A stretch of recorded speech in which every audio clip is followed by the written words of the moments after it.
This is where everything begins for me. It's in drawing.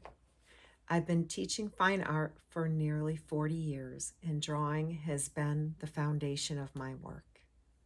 It doesn't matter what medium I'm working in. It could be pencil, colored pencil, markers, charcoal, any kind of paint, and even sculpting. I've practiced drawing since I was a child. It's something that I've spent hours doing, and over time, by now, it's probably been years if I were to add it all up. I've realized that it has become more than a technique, though, for me. It has become a place to slow down and a place to think clearly.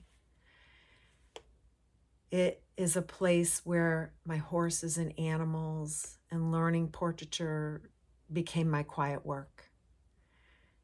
It's a place where I meet with God, and it has carried me through some very hard seasons of my entire life.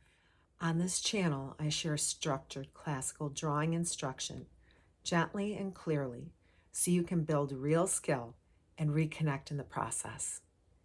You don't have to be good at art. You just have to want to begin. I love that you are here. Welcome.